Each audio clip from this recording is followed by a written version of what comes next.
warahmatullahi wabarakatuh. Alhamdulillah, Allahumma sholli ala Sayyidina Muhammad wa ala ali Sayyidina Muhammad wa salim taslim. Yang saya hormati Bapak Bupati Cianjur, Bapak Haji Herman Suherman. Yang saya hormati Kapolres Cianjur, Bapak AKBP Doni Hermawan. Yang saya hormati Dandim 0608 Cianjur, Letko Armed Haryanto. Yang saya hormati perwakilan dari BMKG. Yang saya hormati Kepala Basarnas yang dapat ini diwakili oleh Kasih Operasi Basarnas Jabar Pak Supriyono. Alhamdulillah, Rabbil Alamin, puji syukur hanya milik Allah semata. Hari ini hari ke-11 penanganan pasca bencana gempa di Kabupaten Cianjur tanggal 1 Desember 2022. Kami mohon kiranya Pak Bupati berkenan untuk memberikan arahan terkait penanganan gempa bumi bencana gempa bumi di Kabupaten Cianjur ini. Kami persilahkan. Bismillahirrahmanirrahim. Assalamualaikum warahmatullahi taala wabarakatuh. Selamat sore dan salam sejahtera untuk kita semua. Salam, Om Swastiastu, Namo Buddhaya, salam kebajikan. Yang saya hormati Porkominda Kabupaten Cianjur, hadir langsung Pak Kapolres, Pak Dandim, juga dari Basarnas dan BMKG, juga para wartawan yang berbahagia. Pertama, marilah kita panjatkan puji syukur kehadirat Allah Subhanahu wa Ta'ala, bahwasanya di sore hari ini kita masih diberi kesehatan oleh Allah Subhanahu wa Ta'ala, sehingga kita bisa hadir dan memberikan informasi kepada seluruh warga masyarakat Cianjur maupun sekitarnya. Izin saya menyampaikan informasi per sore hari ini. Yang meninggal dunia, alhamdulillah ditemukan 1 orang di daerah Cicadas, Desa Cijedil.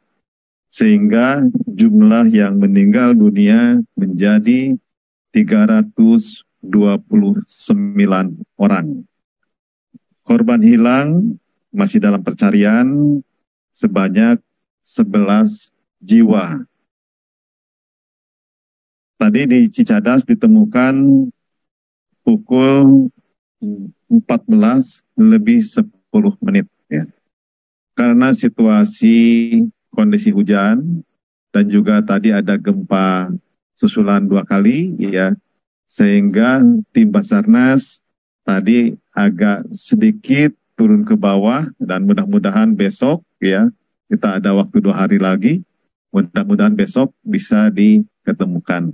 Dan mohon doanya agar cuaca mendukung. Kemudian yang selanjutnya korban luka berat per hari ini sebanyak 595 orang. Korban luka berat yang saat ini masih dirawat di Rumah Sakit Cianjur berjumlah 59 orang. Kemudian pengungsian, data berikut ini berdasarkan survei yang dilakukan BNPB bersama Kementerian PPA dan UNEVA yang bertujuan distribusi di pos-pos pukul 15 WIB terdapat 492 titik dengan rincian 372 titik terpusat dan 120 mandiri. Jumlah KK yang disurvei sebanyak 40.895 kepala keluarga hasil validasi data terakhir. Jumlah total pengungsi disurvei sebanyak 114.414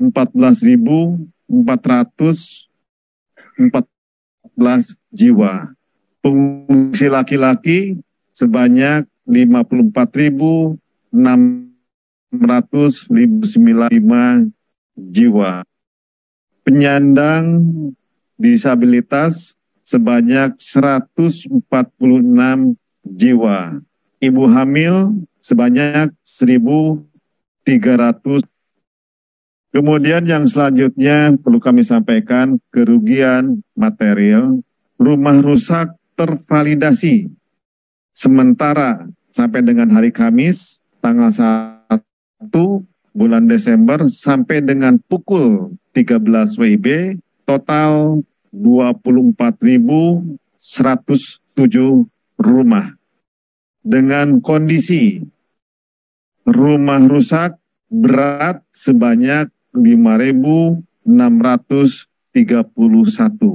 rumah rusak sedang sebanyak 7.273 rumah.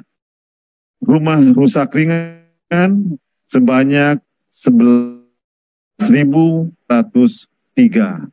Alhamdulillah tadi jam 13.00 saya tanda tangani SK-nya dan saya langsung usulkan ke BNPB yang akan diteruskan ke Kementerian Keuangan. Mudah-mudahan hari Senin sudah bisa direalisasikan. Mudah-mudahan. Kemudian yang selanjutnya infrastruktur rusak, fasilitas pendidikan atau sekolah sebanyak 520. Tempat ibadah 190, fasilitas kesehatan 14, gedung kantor 17. Alhamdulillah untuk fasilitas kesehatan tadi saya sempat melihat langsung untuk puskesmas Nagrak sekarang sudah dibuatkan oleh Kementerian Kesehatan. Insya Allah dalam waktu 1 minggu puskesmas Nagrak sudah bisa berfungsi dengan konstruksinya yang knockdown. Ini 1 minggu bisa selesai dibangunkan kembali. Kemudian perkembangan giat harian dan informasi manajemen posko darurat sistem distribusi logistik. Rekap keluar logistik di gudang BWD pada tanggal 1 Desember tahun 2022 sampai dengan pukul 15.30 yaitu selimut 285 lemar, 55 lemar, sembako 50 paket, matras 214 lemar, mie instan 60 dus, beras 2 makanan ringan 96 dus, dan pakaian 20 karung. Kemudian yang selanjutnya relawan, organisasi relawan sebanyak 400 organisasi bekerja di 15 sektor. Jumlah personil 5.583 relawan. Tugas dan dukungan akan dibagi sedemikian rupa, baik untuk dukungan pencarian dan evakuasi, dukungan logistik dan pengungsian, pendataan kerugian material, dan tugas-tugas lainnya. Kemudian berdasarkan update data dari BMKG, gempa susulan hingga 1 Desember tahun 2022 pukul 15.00 WIB sudah terjadi 359 kali. Rekan-rekan wartawan yang saya hormati, mungkin itu penjelasan situasi terakhir sampai dengan hari ini, dan selanjutnya juga barangkali ada informasi dari Basarnas atau BMKG atau Pak Dandim atau Pak Kapolres, begitu untuk melengkapi laporan kami, dan selanjutnya kami kembalikan dulu kepada moderator. Atur nuhun. Terima kasih Pak Bupati. Selanjutnya kami mohon 3 penanya ya. Nanti yang akan langsung dijawab oleh narasumber yang terkait. Penanya pertama, silakan. Yang lain silakan tunggu dulu. Enggak.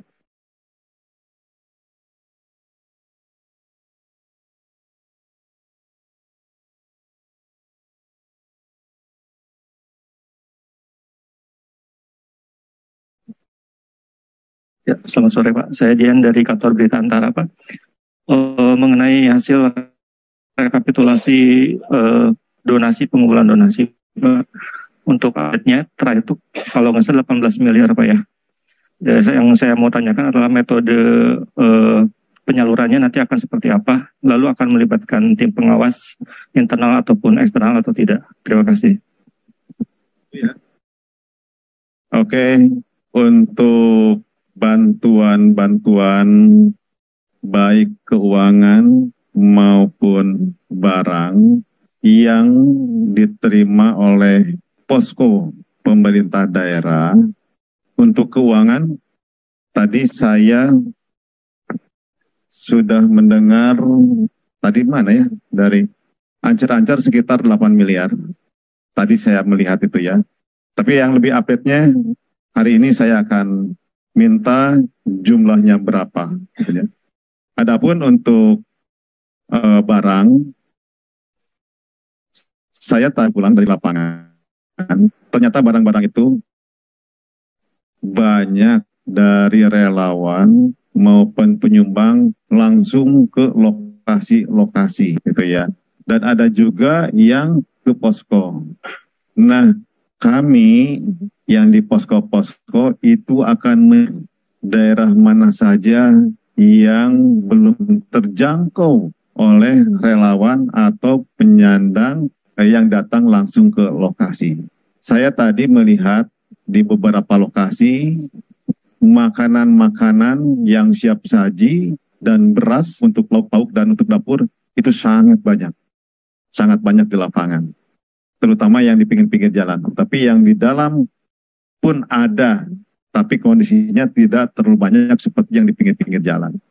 Kemudian juga untuk penyaluran dana yang dari penyumbang-penyumbang, kita sifatnya akan transparan. Dan kita untuk penyalurannya ini dikoordinasikan dengan Pak Kajari. Malam ini jam 7 kita akan rapat. Karena sudah banyak kebutuhan-kebutuhan di lapangan yang akan direlasikan dari jumlah bantuan tersebut. Insya Allah saya sampaikan jumlahnya berapa. Sepertinya kemarin kita sampaikan ya, dan cuman hari ini belum nyampe datanya ke saya. Insya Allah besok kita sampaikan dari mana-mana saja dan juga belanja rencanakan untuk apa saja. Sistemnya kita terbuka dan ini yang menjadi pendampingannya langsung dari Pak Kajari. Itu sesuai dengan SK yang telah kami tanda tangani. Ya. Penanya kedua, sebentar, silakan. Adanya 2 orang pengungsi yang meninggal, bantuan bagi rumah yang rusak ringan, berat. Terima kasih Pak Pauji. Dan di pengungsian sama, karena mereka pun yang di pengungsian pun korban dari bencana alam. Saat ini kami sedang mendata yang korban-korban selanjutnya yang luar kemarin diriliskan, dan itu akan mendapat bantuan kerahiman dari Kementerian Sosial. Sudah diusulkan secara bertahap. Jadi intinya sama ya. Kemudian juga untuk merealisasikan bantuan-bantuan perumahan baik yang rusak ringan, sedang, berat. Yang rusak ringan setelah mendapat asesmen dari tim survei, kami persilahkan warga masyarakat untuk segera memperbaiki yang rusak ringan maupun rusak sedang. Yang mana plafonnya, anggarannya sudah ditentukan. Yang rusak ringan mendapat bantuan 10 juta. Yang rusak sedang mendapat bantuan 25 juta. Bagaimana mengasihkannya? Tentunya sesuai nanti setelah diverifikasi ke lapangan. Verifikasi lapangan sudah sesuai. Saya kemarin bertanya ke BNPB, misalkan yang rusak ringan dianggarkan 10 juta, tapi pada kenyataannya misalkan hanya 5 juta. Saya instruksi agar uang tersebut habiskan untuk memperbaiki. Misalkan yang asalnya tidak dicat, coba cat manfaatkan. Untuk ngabati, kata Sunda itu itulah ya, misalkan yang rehabilit tapi ada gempa sehingga rumahnya menjadi lebih baik. Alhamdulillah dari gempa ini mendapat berkah, rumah-rumah warga Cianjur menjadi lebih baik, lebih lebih mencerang gitu ya. Kemudian juga yang ringan, yang sedang tadi ya, setelah diverifikasi silakan kerjakan dan setelah selesai nanti tim akan mengecek ke lapangan. Setelah itu uang baru bisa dikeluarkan. Dan uangnya tersebut itu ada di rekening BPBD Kabupaten Cianjur, tidak melalui kas daerah. Kemudian untuk yang rehab berat, yang ambruk ya, ini ada 2 metode ya. Untuk warga yang berkemampuan, tidak mungkin dong membuat rumah tipe 36. Misalkan yang kaya, yang anaknya banyak, saya yakin tidak mungkin membuat rumah standar tipe 36. Pasti dia ingin membuat rumahnya yang layak lebih besar untuk kebutuhan hidupnya keluarga. Untuk yang seperti itu kita akan berikan uangnya cash 50 juta. Sehingga ini merupakan stimulan dari pemerintah. Adapun untuk warga masyarakat berpenghasilan rendah, itu akan kami buatkan melalui TNI Polri atau ditunjuk pihak ketiga. Tapi saya sudah sepakat Kabupaten Cianjur akan menunjuk TNI Polri sehingga masyarakat tinggal menerima. Sebagai rumah-rumah contoh, kami sedang membuat di tiap-tiap kecamatan. Bisa dilihat di Kampung Nagrak. Kami sudah membuat rumah percontohan dan itu tahan gempa. Konstruksinya pakai besi, baja ya, tiang-tiangnya, dan temboknya pakai hebel, atapnya rangka baja, dan gentengnya pakai spandek pasir.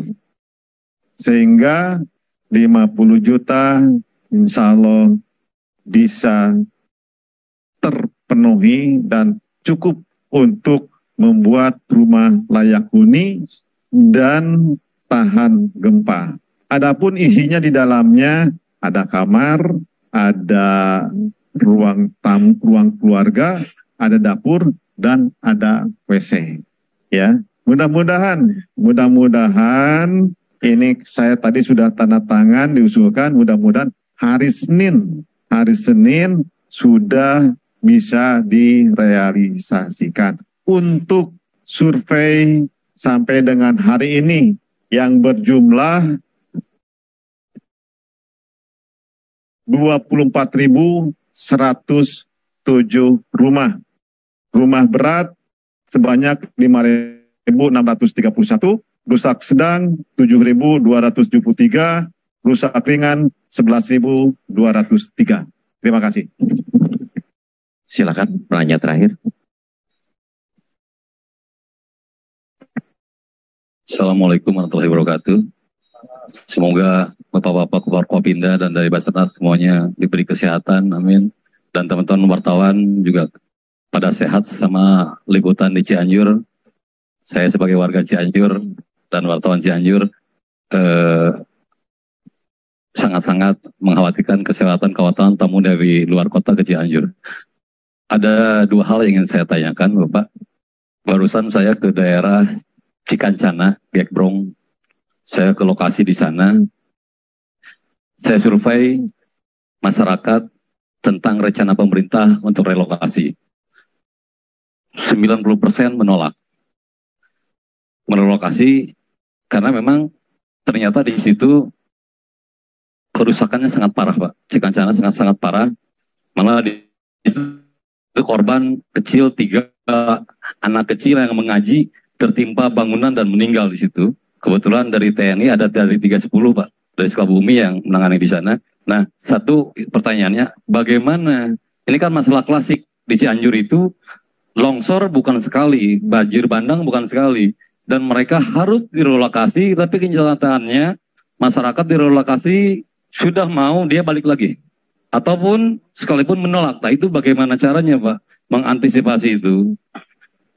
Yang kedua, aturannya relokasi itu apakah mereka diberi lahan pertanian atau tidak?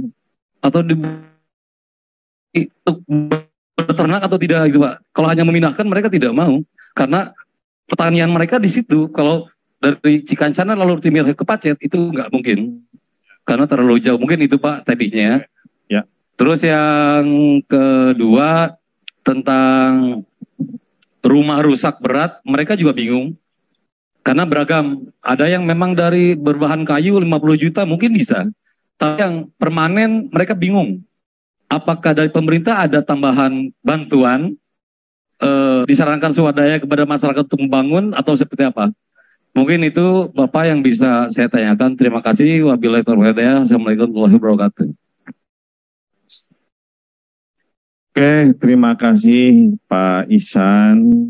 Jadi untuk relokasi ya, memang pemerintah sudah menyiapkan tanahnya yang berada di Desa Sirnagali, yang kedua di Mande, yang ketiga di Ciloto. Sampai hari ini ya, digarisbawahi, sampai hari ini saya belum mendapatkan siapa yang harus pindah ke sana. Karena ini harus dikaji oleh BMKG. Daerah mana yang tidak boleh dibangun kembali. Kemarin, di bisnis kemarin, saya sudah memberikan gambaran. Ini pun berdasarkan diskusi dan kacamata saya, yaitu pertama Desa Sarampat. Karena di situ titiknya terjadi gempa. Yang kedua di Desa Cijedil. Cijedil yang longsoran Cicadas tidak mungkin dibangun kembali di situ. Yang ketiga di Desa Mangunkerta yang di pinggir jalan Kampung Gintung tidak mungkin dibangun di situ. Kemarin saya dengan BMKG sudah foto udara dari heli yang punya BMKG, BNPB, saya keliling dan hasilnya masih ditunggu. Dan kemungkinan besar seperti daerah Cikancana, Warung Kondang, Gekbrong itu ya, kemungkinan besar mereka akan membangun di tempat-tempat semula. Kemungkinan besar ya, kemungkinan besar. Tapi walaupun bagaimana kita tunggu hasil kajian dari BMKG. Setelah itu akan kita SK-kan dan akan kita berikan. Lahannya pun tidak jauh. Perkotaan. Di perkotaan dan di depannya pun ada perumahan ya. Walaupun nanti misalkan pertaniannya dia menggarap di daerah Cugenang dari mana, saya yakin tidak terlalu jauh ya, saya yakin itu ya. Kemudian pertanyaan yang kedua mengenai rumah yang rusak berat atau ambruk. Seperti yang saya sampaikan tadi, untuk masyarakat yang berpenghasilan cukup ke atas, dan saya yakin tidak mungkin mereka menerima tipe 36 yang akan kita buatkan. Mereka pasti berkecukupan uangnya ya. Dan bantuan dari pemerintah ini tidak melihat status si kaya dan si miskin. Semua sama 50 juta rupiah. Adapun untuk yang kaya, tadi saya sampaikan diberikan uang stimulan dari pemerintah. Untuk yang berpenghasilan rendah akan kita buatkan bangunan rumah tipe 36 yang tahan gempa dan layak dihuni. Nanti masyarakat tinggal menerima kuncinya. Siapa yang akan membangun? Tadi saya sampaikan yang membangun adalah TNI dan Polri. Begitu ya. Oke, keluarga Sultan jangan lupa subscribe, like, comment, and share YouTube-nya Kang Firman Hidayat. Mantap, thank you, dadah. Jas, oke. Hai, saya Sandi Pasben, mau kasih tahu buat kalian kalau mau tahu postingan-postingan yang seru, yang lucu, yang menarik, yang informatif, langsung aja ke channel YouTube-nya Kang Firman Hidayat. Mantap. Keren. YouTube Om Yo juga Pasben ya? YouTube-nya apa? Saya Sandi Pasben, Sandi Andarusman YouTube saya. Oke, Sandi subscribe juga guys. Hatur nuhun. Ya, jangan lupa subscribe Kang Firman Hidayat. Semoga Man. sukses, YouTube-nya banyak yang suka. Amin, bisa amin. jadi manfaat buat banyak orang. Amin, amin. Sukses, subscribe Kang Firman Hidayat. Mantap. Sukses juga buat AHA ya. Terima kasih.